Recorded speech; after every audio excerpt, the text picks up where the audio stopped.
अगली खबर बंगाल से है, जहां टीएमसी के राजनीतिक पत्ते बिखरते जा रहे हैं, टूटते जा रहे हैं और मुरझाते जा रहे हैं। दो फूलों का जोड़ा जो पहले पूरी ताकत के साथ खड़ा था, अब वो टूटकर जमीन पर गिर चुका है। कल विधायक दल के टुकड़े हो गए, अब संसदीय दल पर नजर है। इस बीच बागी विधायकों का दावा यह है कि टीएमसी की इस हालत की वजह अभिषेक बैनर्जी हैं। वो हार की जिम्मेदारी नहीं ले रहे थे और बड़े नेताओं का अपमान हो रहा था, इसीलिए पार्टी टूटी। लेकिन सच ये भी है कि टीएमसी में कल जो टुकड़े हुए वो एक दिन की बात नहीं है। इसकी नींव आज से ठीक 1 महीने पहले 4 मई को जब नतीजे आ रहे थे तभी पड़ गई थी। आज हमने अपने न्यूज मित्रों के लिए टीएमसी की टूट की पूरी टाइमलाइन तैयार की है, लेकिन एक बार पहले कोलकाता से दिल्ली तक रिलीज हो रहे बयानों की रील देखिए, फिर आगे बढ़ेंगे।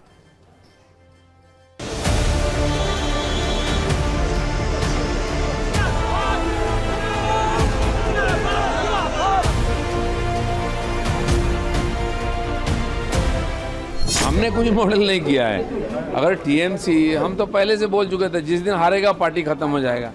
अब देखिए नाखून में अभी तक काली है चुनाव का, वो खत्म नहीं हुआ, पार्टी खत्म हो गया। तो ये पार्टी किस आधार पर, केवल लूट के आधार पर ये पार्टी बनी थी। और कहीं का ईंट कहीं के रोड़ा, भानुमति ने कुनबा जोड़ा। तो ये भानुमति की कुनबा खत्म हो रही है और ये होना ही था। जितना जल्दी हो जाए उतना अच्छा। और भी कुछ पार्टियां ऐसी वो भी खत्म हो जाएगी। दल जब हार गया उसके बाद जब हम लोग मीटिंग में गए थे, वहाँ पे सारे एमएलए को बोला गया था कि अभिषेक के बारे में कोई कुछ नहीं बोल सकता है, वो बहुत अच्छा काम किया, सब खड़े होकर उसको स्टैंडिंग ओवेशन दो। ऐसे ऐसे एमएलए जो एमएलए तब से है जब अभिषेक बैनर्जी शायद स्कूल में पढ़ते थे, उनको खड़े होकर स्टैंडिंग ओवेशन देना पड़ा। कहीं ना कहीं तो मन में लगेगा, कहीं ना कहीं तो कुछ तो इसका रिएक्शन होगा। साजिश तो है ही है, गद्दारी भी है।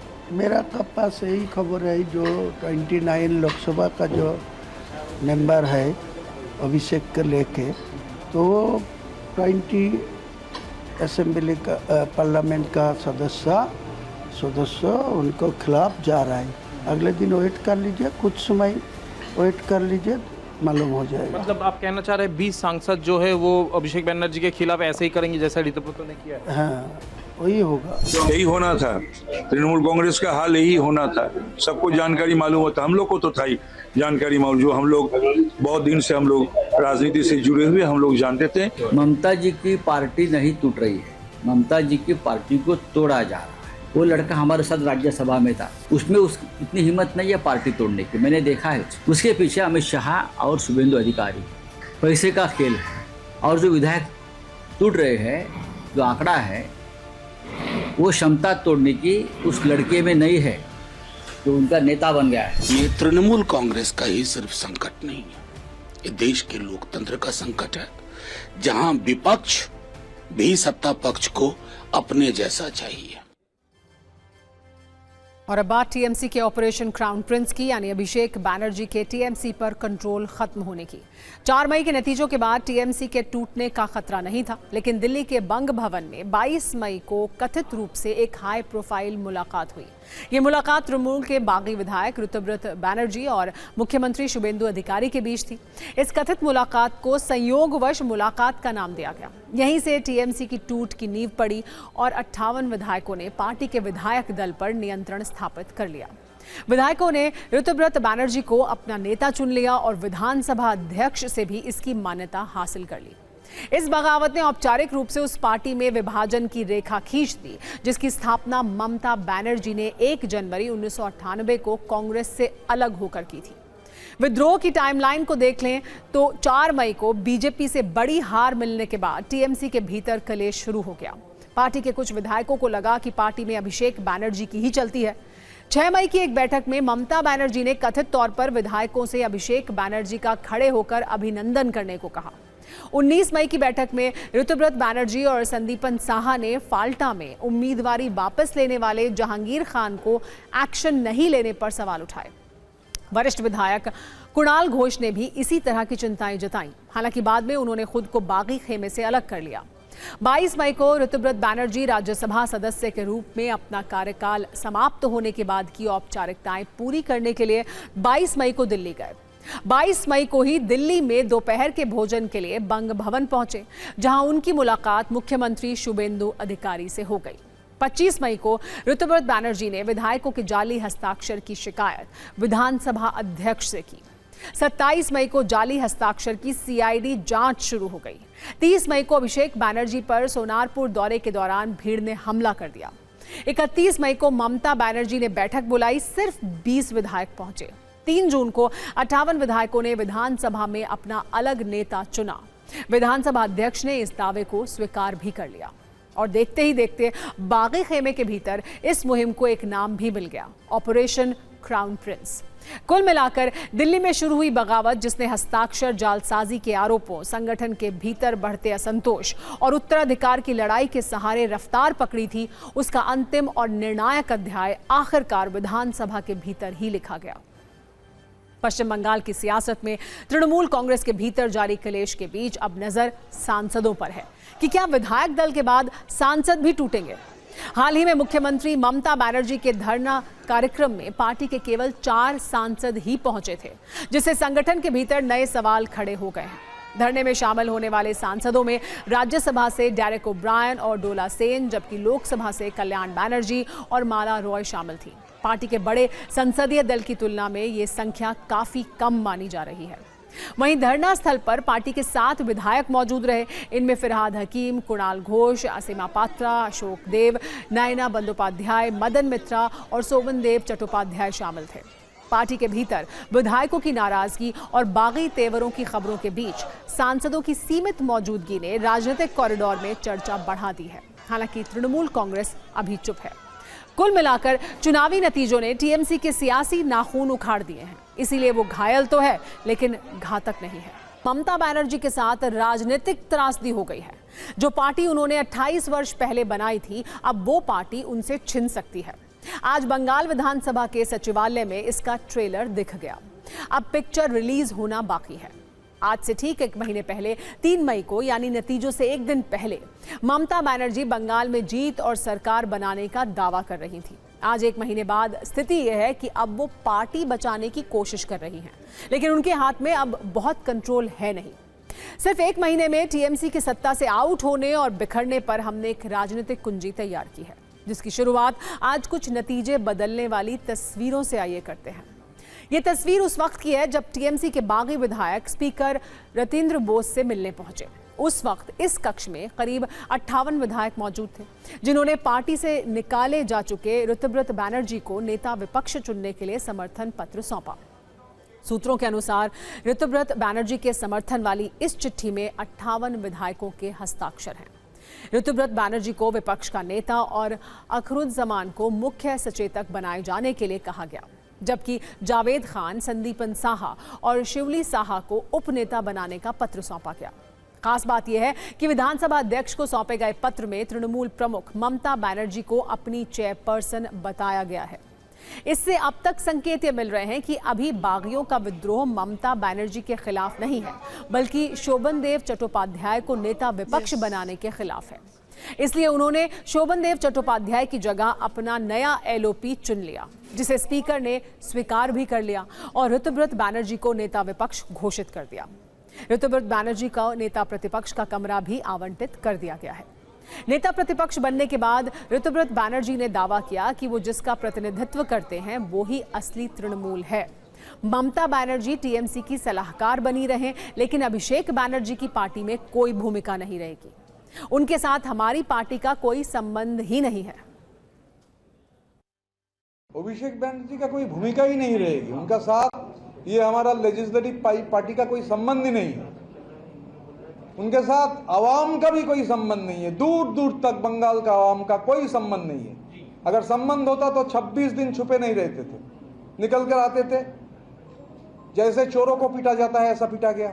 फिर बोल रहे थे वहाँ पिकनिक खाने के बाद ये बोला गया कि आवाम है, तो जहाँ तक सिक्योरिटी का सवाल है आवाम सिक्योरिटी का इंतजाम करेगा। अभिषेक बनर्जी उस दिन चोरों के जैसा पीटने के बाद बोले थे कि आवाम उनका रक्षा करेगी, तो फिर देखा गया कि सेंट्रल गवर्नमेंट को चिट्ठी दिए हैं उनका सिक्योरिटी बढ़ाने के लिए। तो उनको लेकर हम लोग ये चर्चा नहीं करना चाहते। जहाँ तक ममता बनर्जी का सवाल है, हम लोग मानते हैं कि Mamata Banerjee is a very tall leader और हमारा लेजिस्लेटिव पार्टी का उनसे आवेदन रहेगा कि हमारा चीफ एडवाइजर के तहत हम लोगों का मार्गदर्शन करते रहें।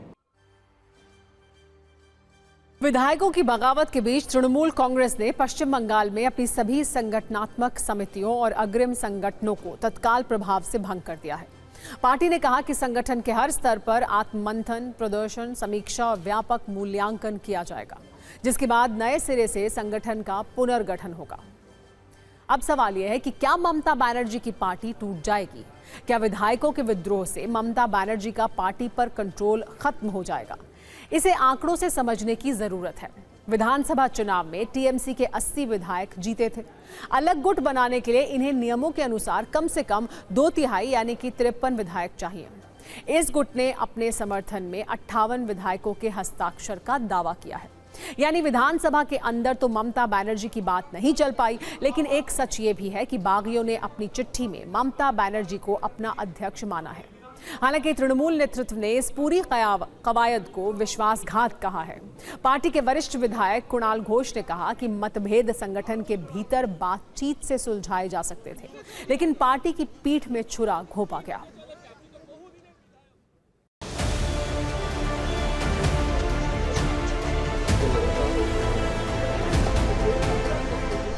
मेरा भी सिग्नेचर है उसमें। जी जी, दल के खिलाफ नहीं है। हाँ, 5 साल गुजारना है विधानसभा के अंदर। वह एलओपी एक बलिष्ठ होना चाहिए। इतिहास देखिए, शिवसेना इतना बड़ा पार्टी, वो लोग भी परिवार से निकलने के लिए लड़ाई की। आज ये परिवार से बाहर आने के लिए लोग लड़ाई कर रहे हैं। परिवारवाद खत्म हो रही है देश में, ये उसका निशाना है। ये बहुत लोग प्रयास कर रहे हैं, जो गाली देते हैं वो माला पहना रहे हमारे नेताओं को। हम लोगों का कुछ काम रहता है, हम असेंबली में जाते हैं। आज सब तो ममता बनर्जी के साथ हैं हम लोग। सिंबल तो ममता बनर्जी के सिंबल से हम जीते हुए आए हैं। यदि एलओपी तो असेंबली के अंदर की बात है, कोई भी हो सकता है। ABCD जो एमएलए लोग चूज करेंगे एलओपी हो सकता है, कोई भी हो सकता है। इसमें पार्टी के साथ क्या है? पार्टी तो ममता बनर्जी है, पार्टी के हम सब ममता बनर्जी के साथ है। ये सीधे डर के मारे बीजेपी पार्टी के सामने नतमस्तक आत्मसमर्पण कर रहे हैं। ये सारे जो चुने हुए जनप्रतिनिधि आज नया दल बनाने की कोशिश कर रहे हैं, इन सबको खिलाफ एक ना एक भ्रष्टाचार के आरोप है। ये डर के मारे बचना चाहते हैं। सवाल ये भी है कि क्या ममता बनर्जी ने अपनी पार्टी पर नियंत्रण खो दिया है? इसे आप काफी हद तक हाँ कह सकते हैं, क्योंकि पिछले रविवार को ममता बनर्जी ने विधायकों की एक बैठक बुलाई थी, जिसमें सिर्फ 20 विधायक पहुंचे थे। तभी मान लिया गया था कि टीएमसी में बगावत हो सकती है, लेकिन ये इतनी जल्दी होगी, इसकी उम्मीद कम लोगों को रही होगी। 80 में से 58 विधायक का ममता बनर्जी के खिलाफ होना, जो पार्टी के नाम और चुनाव चिन्ह पर दावा करने के लिए जरूरी सीमा से अधिक है। बंगाल में भी विधायक दल उसी तरह विभाजित हुआ है जैसा 2022 में महाराष्ट्र में शिवसेना के साथ हुआ था। 58 विधायकों वाला बागी गुट निर्वाचित प्रतिनिधियों के बहुमत का दावा करते हुए नेता प्रतिपक्ष पद की मान्यता चाहता था, जो मिल गई। जबकि ममता बनर्जी के नेतृत्व वाले आधिकारिक टीएमसी गुट के 22 विधायक संगठनात्मक अधिकार का दावा करते हुए शोभन देव को नेता प्रतिपक्ष बता रहे हैं। आधिकारिक तौर पर तृणमूल कांग्रेस नाम और एक जोड़ा फूल चुनाव चिन्ह पर दावा करने के लिए बागियों को संगठन और संसदीय दल में 2/3 बहुमत की जरूरत होगी। 58 विधायकों के हस्ताक्षर के साथ वो इस सीमा को पार करते हुए दिखाई देते हैं। हालांकि संगठन का गणित इससे अलग है। अंततः ये फैसला चुनाव आयोग करेगा कि असली टीएमसी कौन है। सवाल यह है कि विधायक दल टूट चुका है। ऐसे में ममता बनर्जी की पार्टी टूट जाएगी। अगर कोई राजनीतिक दल 2 गुटों में बंट जाता है तो असली पार्टी नाम और चुनाव चिन्ह पर फैसला निर्वाचन आयोग करता है।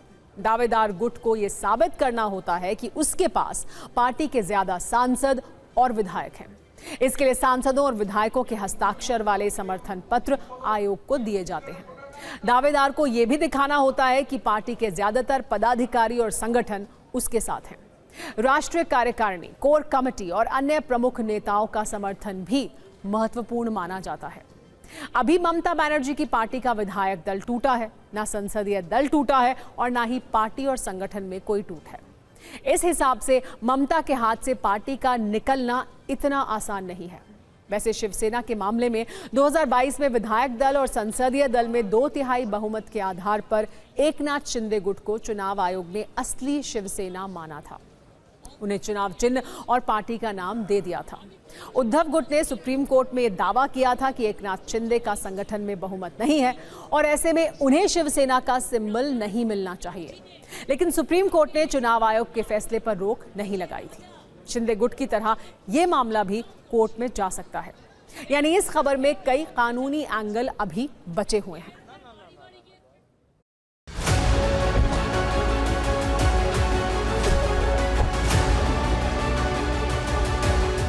अगर लेजिस्लेचर पार्टी जो जितने लोग लेजिस्लेचर में हैं उसके 2/3 अगर किसी अन्य पार्टी में मर्ज होते हैं तो उस पर एंटी डिफेक्शन लॉ लागू नहीं होता है। किसी दल में अगर लोग टूट करके किसी अन्य पार्टी में मर्ज होते हैं तो वो प्रोटेक्टेड होते हैं और ऐसे में स्पीकर जो है एंटी डिफेक्शन लॉ में मेन जो है जज के रूप में रहता है। और अगर वो टूटा हुआ दल मर्ज कर जाता है किसी पार्टी से तो वो डिफेक्शन के दायरे में नहीं आता है। अगर 54 से ज़्यादा विधायक जो टीएमसी के 80 में से 54 से ज़्यादा जब भी हो जाएंगे तो वो 2/3 जो लेजिस्लेटिव पार्टी का जो स्ट्रेंथ है उससे ज़्यादा हो जाता है। वो किसी भी अन्य पार्टी में मर्ज कर जाएगा तो डिफेक्शन नहीं होगा। लेकिन वो स्प्लिट अलाउड नहीं है। फिर भी जो कानून में जो दूसरा प्रावधान है वो अपने आप में स्प्लिट ना कह के अपने आप को ही मेन पार्टी कह सकते हैं कि हम स्प्लिट नहीं किए हैं। जो लोग हमारे साथ नहीं हैं वो स्प्लिट के ग्रुप हैं, वो उन्होंने पार्टी छोड़ी है।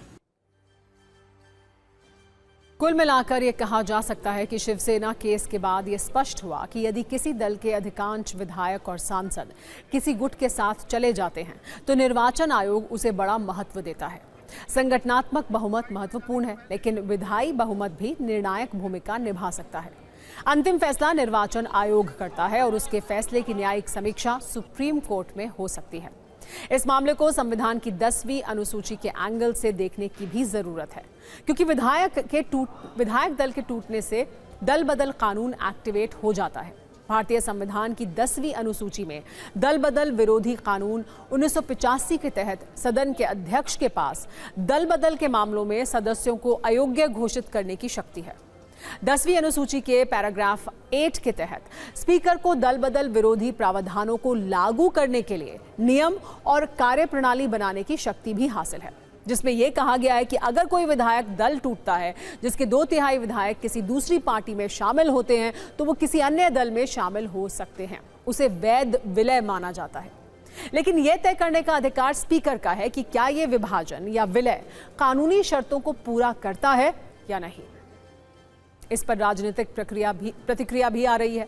विपक्षी दल आरोप लगा रहे हैं कि बीजेपी टीएमसी को तोड़ रही है। बीजेपी का कहना है कि टीएमसी खुद टूट रही है, उनका कोई योगदान नहीं है।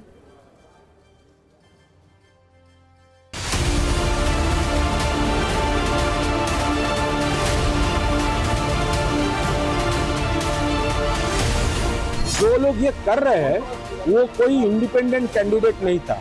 ममता बनर्जी का कैंडिडेट था, सिंबल का कैंडिडेट था, पार्टी कैंडिडेट था।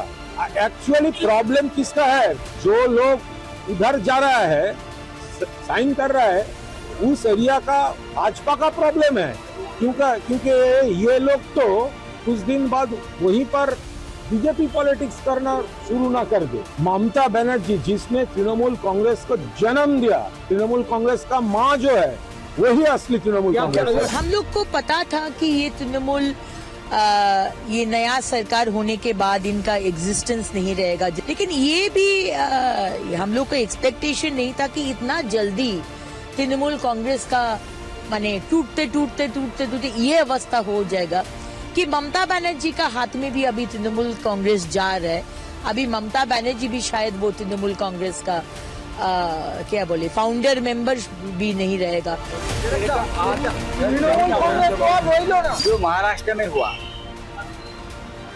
वही तृणमूल के बारे में पश्चिम बंगाल में अमित शाह करने जा रहे हैं। जो उनकी हॉबी है किसी भी राज्य को अस्थिर रखना, और मैं सब कुछ खरीद सकता हूँ सत्ता के बल पर, ये दिखाना, ये उनकी हॉबी है। इसको सिर्फ तृणमूल की त्रासदी ना समझा जाए, ये हमारे लोकतंत्र की त्रासदी है। राजनीति किस दिशा में जा रही है मुझे नहीं मालूम, लेकिन इतना तो तय है कि ये दिशा और राजनीति की ये दशा हमारे लोकतंत्र के लिए उचित नहीं है। बीजेपी आरएसएस की मंशा है कि चाइना मॉडल पर देश चले। माननीय ममता बनर्जी जी जनता के जनादेश मिलने के बाद अहंकार माथे से बैठा है। टीएमसी का आंतरिक जो विद्रोह है वो नेतृत्व का अहंकार का परिणाम है। सवाल यह है कि क्या विधायकों के बाद सांसद भी टूट सकते हैं? टीएमसी में हुई इस बगावत के आर्किटेक्ट ऋतुव्रत बैनर्जी और संदीपन साहा को माना जा रहा है। संदीपन साहा ने तो ममता बनर्जी के साथ लंबी राजनीति की है, लेकिन ऋतुव्रत बैनर्जी टीएमसी में बहुत पुराने नहीं हैं। लेकिन बगावत की पूरी कहानी इन्हीं के इर्द गिर्द घूम रही है। ऋतुव्रत बैनर्जी राज्यसभा सांसद रह चुके हैं, ऐसे में सांसद भी बगावत कर सकते हैं। इसका कल एक ट्रेलर देखने को मिला, जब लोकसभा और राज्यसभा मिलाकर टीएमसी के 42 सांसदों में ममता बनर्जी के धरने में 10 से भी कम सांसद पहुंचे। वैसे ममता बनर्जी के खिलाफ बगावत की अगुवाई करने वाले ऋतुव्रत बैनर्जी ने अपनी राजनीति की शुरुआत 2008 में एसएफआई से की थी। 2014 में सीपीएम ने उन्हें राज्यसभा सांसद बनाया। 2017 में सीपीएम ने ऋतुव्रत बैनर्जी को पार्टी से निकाल दिया। 2020 में वो टीएमसी में शामिल हो गए, ट्रेड यूनियन अध्यक्ष बने। 2024 में टीएमसी ने उन्हें राज्यसभा सांसद बना दिया। 2026 में विधानसभा चुनाव लड़ाया, वो विधायक भी बने और अब वो ममता बनर्जी के खिलाफ बगावत कर रहे हैं।